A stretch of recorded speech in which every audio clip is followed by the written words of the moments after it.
This is the newly released DJI Mini 4 Pro, and in this video I'm going to answer 4 questions. 1, what has actually changed?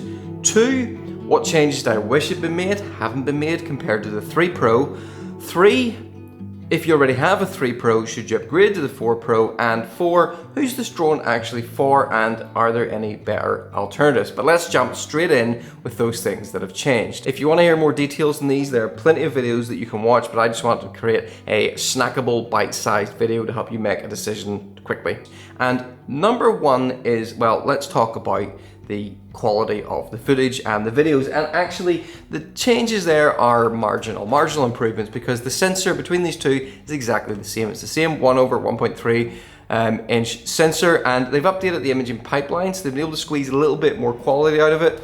So you can now get 4K HDR 4K at up to 60 frames per second, whereas on the Mini 3 Pro it was only 30, and you can also get 1080p at 200 frames per second, whereas on the 3 Pro you can only get it at 100 frames per second. They've also added the new D-Log M color profile, which is slightly better than the D-Cine like that the Mini 3 had, but overall the average person's probably not really going to notice that much of a difference in quality between these two drones, and that's no bad thing because the Mini 3 already had fantastic quality, as you can see.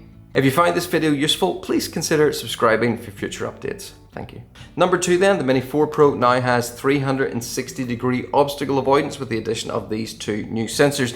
And as well as keeping you safer when you're flying, it's now opened a new 360-degree tracking feature, which allows you, and this is the only drone that can currently do this, to plot a complex flight path that the drone will fly around you while you're moving and while you're tracking a subject. It'd be pretty useful.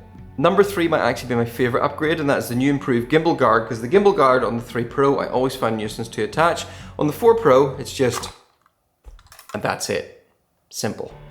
The 4 Pro has the new 04 transmission for a stronger, better quality feed, better range, and better signal when you're flying like behind or through objects. Say you're flying through trees or behind buildings, that signal is now much stronger. Number 5, the 4 Pro has got 2 GB of internal storage in case you forget your memory card or you run out.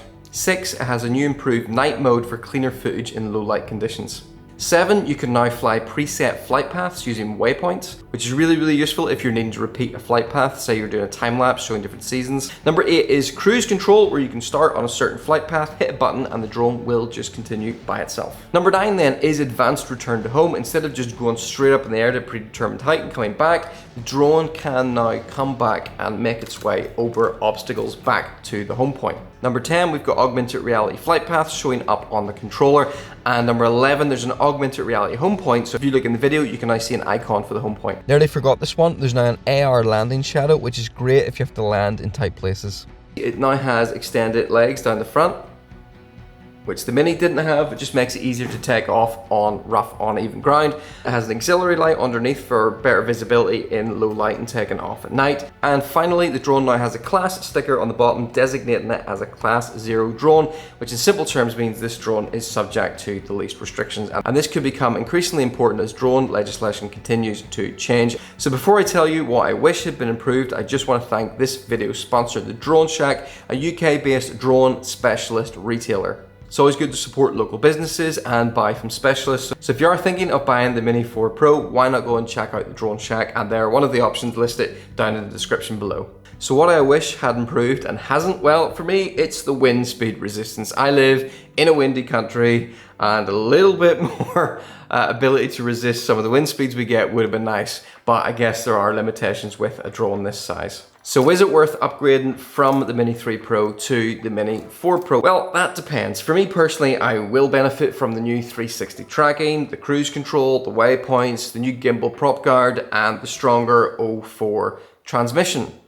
But honestly, if the 4 hadn't appeared for another year, I probably wouldn't have noticed, because I've been really happy with the Mini 3 Pro. This is really just adding some icing to an already delicious flying cake. So possibly that means that most current Mini 3 Pro users might be happy to skip this one. It just depends on what your needs are. So as for who this drone is aimed at, well, it's aimed at people who want the best photo and video quality possible in the smallest, lightest, sub 250 grams, sub 1,000 pounds drone. It's kind of perfect for anybody wanting to get into drone photography or video for the very first time. If you're on a tighter budget or you're not as serious, have a look at some of the other drones in the Mini range. They go down to around about 300 pounds for something like the Mini 2 SE. But if you need something with a little bit of extra creative flexibility, better flight times, and better wind handling, have a look at my current favorite, the DJI Air 3, which I have reviewed here. And thanks for watching, and bye-bye.